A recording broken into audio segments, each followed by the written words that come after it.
Halo anak-anak semua, Assalamualaikum warahmatullahi wabarakatuh. Selamat pagi. Gimana nih kabar kalian hari ini? Semoga kalian dalam keadaan sehat selalu ya anak-anak. Pertemuan sebelumnya, kalian telah membahas tentang foto kesepakatan kelas ya dengan Bu Lia. Dan untuk pertemuan kali ini, nanti kalian bersama Bu Guri dalam belajar sosiologi ya anak-anak. Untuk pertemuan kali ini, nanti Ibu akan menjelaskan tentang pengertian dan sejarah lahirnya ilmu sosiologi. Yang pertama, kita masuk ke pengertian sosiologi ya anak-anak. Nah, mungkin dari beberapa kalian ada yang belum tahu nih, apa sih itu sosiologi? Karena kalian baru saja mendapatkan mata pelajaran sosiologi di kelas 10 SMA ini ya. Sebenarnya anak-anak, kalian di SMP itu juga sudah mempelajari sedikit loh tentang materi sosiologi, yaitu kalian di pelajaran IPS ya. Ada beberapa materi tentang sosiologi seperti interaksi sosial, penyimpangan sosial, dan juga globalisasi. Nah, anak-anak itu merupakan beberapa materi ya, yang termasuk materi dalam sosiologi. Nah, di kelas 10 ini kalian nanti akan mempelajari lebih mendalam tentang apa sih itu sosiologi. Nah, Ibu jelaskan ya anak-anak. Sosiologi secara etimologis atau asal-usul kata, ini terdiri dari dua kata anak-anak. Ada sosius, yang artinya teman atau kawan, atau diperluas lagi menjadi masyarakat. Dan yang kedua yaitu logos, ini berasal dari bahasa Yunani ya, yang artinya yaitu ilmu atau berbicara. Jadi secara harfiah dapat kita katakan bahwa sosiologi ini merupakan suatu ilmu yang mempelajari tentang masyarakat. Atau bisa juga ilmu yang mempelajari tentang tingkah laku individu di dalam kehidupan masyarakat. Jadi misalnya kayak kita tentang bagaimana cara kita bersosialisasi, bagaimana cara kita berinteraksi, apa saja sih fenomena-fenomena ataupun gejala-gejala sosial yang ada di masyarakat, atau bisa juga masalah-masalah sosial yang ada di masyarakat itu dipelajari dalam sosiologi. Nah, anak-anak juga bisa ya menyimpulkan sendiri tentang apa sih itu sosiologi menurut bahasa kalian.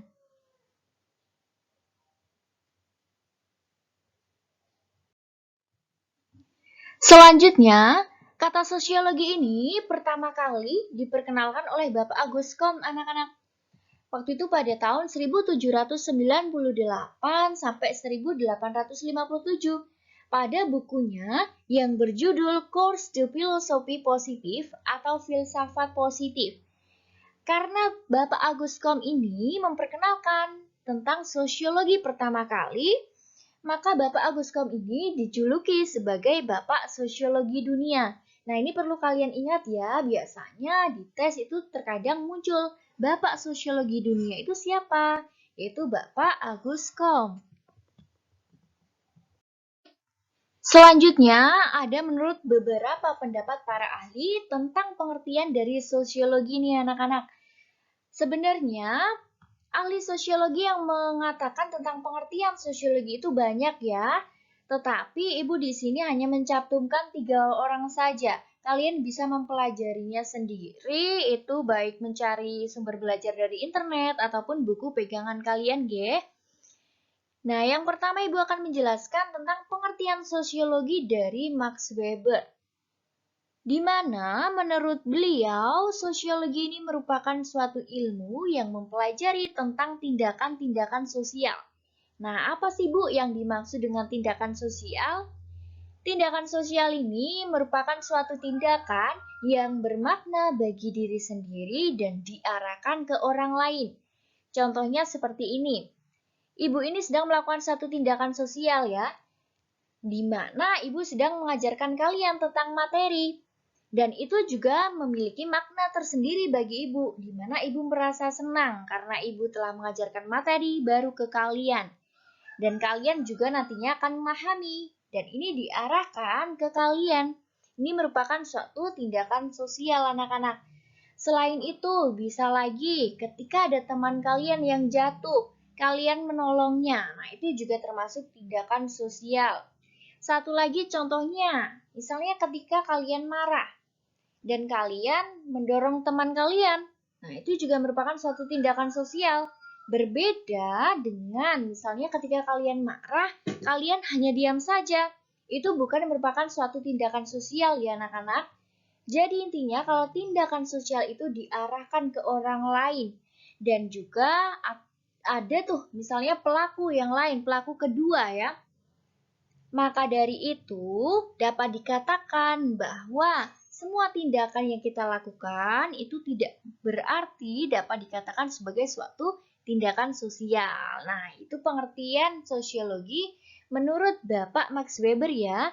Selanjutnya, pengertian sosiologi menurut Peter L. Berger. Menurut beliau, sosiologi ini merupakan suatu ilmu yang mempelajari tentang hubungan antara masyarakat dan individu.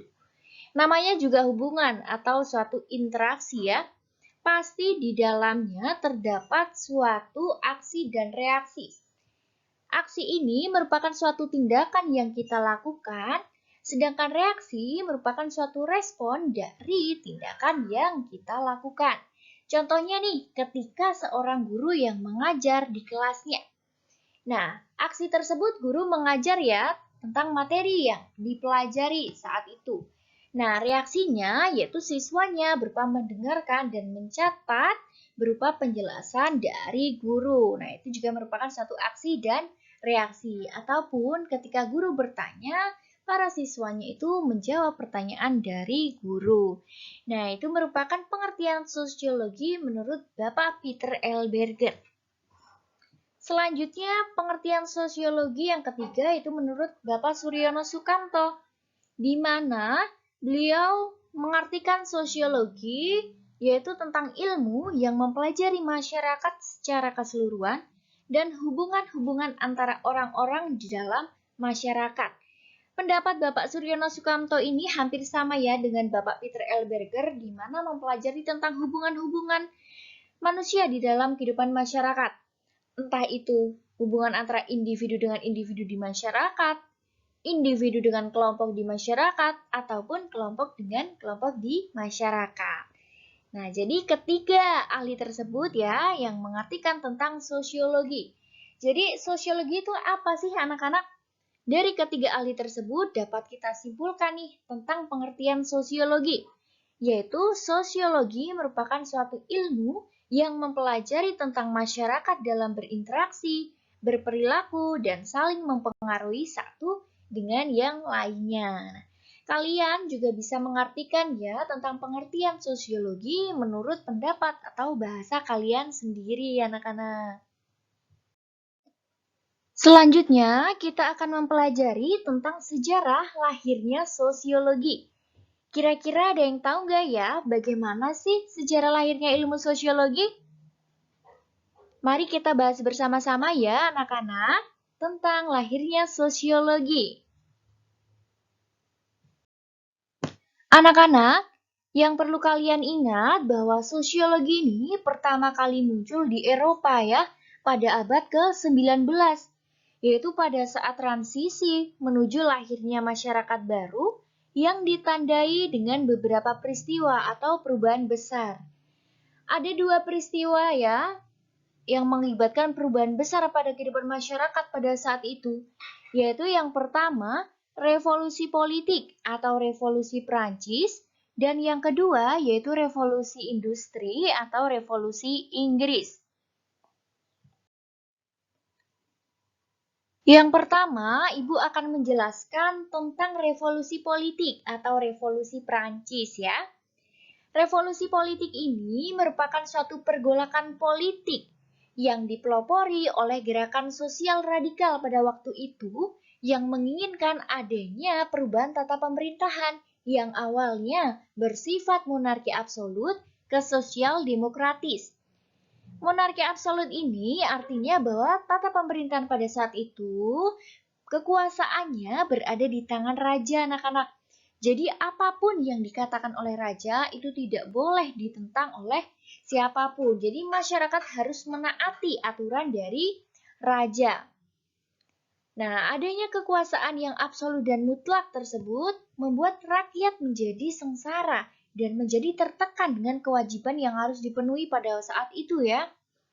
Adanya kesenjangan sosial yang diakibatkan karena adanya ketidakmerataan ekonomi menjadikan peristiwa revolusi politik ini menjadi ajang balas dendam dari masyarakat ke golongan-golongan atas atau golongan bangsawan dan juga raja anak-anak. Di mana pada saat itu masyarakat itu terbagi menjadi 3 golongan ya. Ada golongan bangsawan, ada golongan tokoh-tokoh agama, dan juga ada golongan rakyat biasa. Adanya perbedaan golongan yang sangat tinggi tersebut tidak lain halnya bertujuan untuk apa?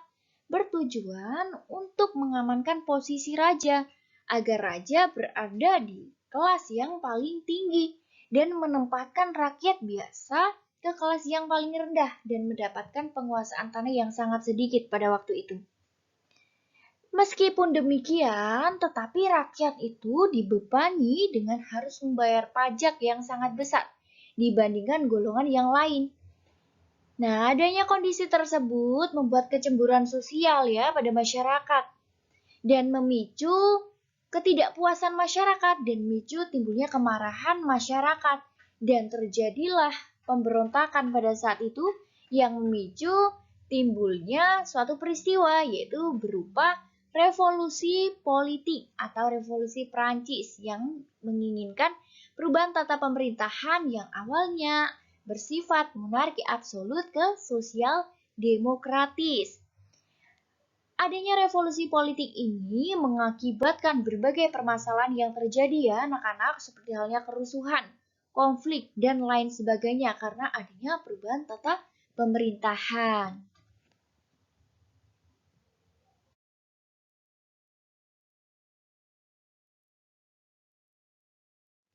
Jadi anak-anak, adanya dua peristiwa besar tersebut yaitu revolusi politik dan revolusi industri mengakibatkan berbagai permasalahan sosial yang terjadi di dalam kehidupan masyarakat saat itu. Banyak terjadi perubahan ataupun permasalahan sosial seperti halnya pengangguran, kemiskinan, ketimpangan sosial, kerusuhan, ataupun konflik ya. Adanya kondisi tersebut memicu tuh para ilmuwan sosial untuk melakukan suatu penelitian atau untuk melakukan suatu penelitian untuk mengkaji tentang apa saja sih perubahan yang terjadi ataupun perubahan apa ataupun masalah sosial apa saja yang terjadi pada saat itu. Dan hasilnya nanti dihimpun tuh menjadi suatu kesatuan ilmu yang dinamakan ilmu sosiologi. Nah, jadi dua peristiwa besar tersebutlah yang memicu lahirnya ilmu sosiologi ya anak-anak. Selanjutnya, sosiologi sebagai ilmu pengetahuan. Nah, anak-anak, waktu itu sosiologi itu belum dianggap sebagai suatu ilmu pengetahuan. Sosiologi itu hanya dianggap sebagai ilmu yang bernaung pada filsafat yang disebut filsafat sosial. Kemudian beberapa ahli tuh mengembangkan tentang filsafat sosial seperti Plato yang mengembangkan unsur sosiologi dengan negara. Ada Aristoteles yang mengembangkan unsur sosiologi dengan etika sosial. Dan juga ada beberapa ilmuwan lain tuh seperti Thomas Hobbes, John Locke, dan J.J. Rousseau yang ikut memberikan bentuk ilmu pada sosiologi. Dan sampai pada tahun 1800-an, tetapi konsep pemikiran sosiologi masih belum dianggap sebagai ilmu pengetahuan anak-anak. Baru pada tahun 1798 sampai 1857 nih, Bapak Agus Kom ini menciptakan istilah sosiologi pada tahun 1893. Pada keseluruhan pengetahuan manusia mengenai kehidupan bermasyarakat. Maka dari itu lahirlah sosiologi sebagai ilmu pengetahuan. Ini ya yang disebut dengan tahapan awal pemikiran sosiologi, di mana Bapak Agus Kom ini berpendapat bahwa tingkah laku sosial dan kejadian-kejadian dalam masyarakat dapat diamati dan dapat diukur secara ilmiah. Jadi menurut Bapak Agus Kom ini mengatakan bahwa sosiologi ini mempelajari tentang apa saja ataupun fenomena-fenomena ataupun gejala-gejala sosial apa yang ada di dalam masyarakat yang dapat diamati dan dapat diukur secara ilmiah dan bersifat rasional. Maka dari itu, baru lahirlah sosiologi sebagai ilmu pengetahuan, yaitu berkat Bapak Agus Kom ya. Oleh karena itu, Bapak Agus Kom ini dianggap sebagai Bapak Sosiologi Dunia, anak-anak. Perlu diingat ya. Selanjutnya, Ibu akan menjelaskan tentang perkembangan sosiologi di Indonesia. Sosiologi masuk ke Indonesia itu dengan mengadopsi sosiologi barat ya, anak-anak. Namun kemudian disadari, tidak semua sosiologi model barat dapat diterapkan di Indonesia. Oleh karena itu, mulailah tuh kajian sosiologi yang didasarkan pada realita atau kenyataan yang ada di Indonesia.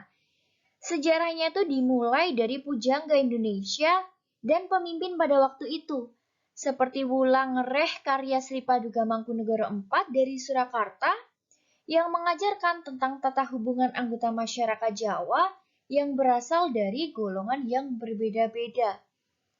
Ada juga tokoh lain ya, seperti Ki Hajar Dewantoro, yang menyumbangkan konsep kepemimpinan dan kekeluargaan yang diterapkan dalam organisasi pendidikan taman siswa. Selain itu, pada zaman Belanda juga banyak kajian dan dari sarjana Belanda yang mengambil masyarakat Indonesia sebagai pusat kajiannya, misalnya nih Snokhurgronj yang mengkaji masyarakat Aceh. Ada juga Terhar yang mengkaji tentang keadaan masyarakat Indonesia pada saat itu. Dan setelah kemerdekaan, Prof. Mr. Sunario Kolopeki memberikan kuliah sosiologi pertama kali ya pada tahun 1948 di Akademi Ilmu Politik Yogyakarta atau sekarang Visipol UGM ya. Beliau memberikan kuliah menggunakan bahasa Indonesia, yang sebelumnya beliau menggunakan bahasa Belanda. Nah, sejak pada tahun 1950 itu, semakin banyak masyarakat Indonesia yang mempelajari sosiologi, sehingga sosiologi semakin berkembang di Indonesia. Nah, itu ya anak-anak mengenai pengertian dari sosiologi dan juga sejarah lahirnya sosiologi ya. Terima kasih anak-anak, itu saja ya pembelajaran dari Ibu tentang pengertian dan sejarah lahirnya sosiologi. Untuk pertemuan selanjutnya, nanti Ibu akan membahas tentang ciri-ciri dan hakikat sosiologi sebagai ilmu. Kalian jangan lupa harus tetap menjaga kesehatan ya, dan harus tetap semangat dalam belajar. Terima kasih anak-anak.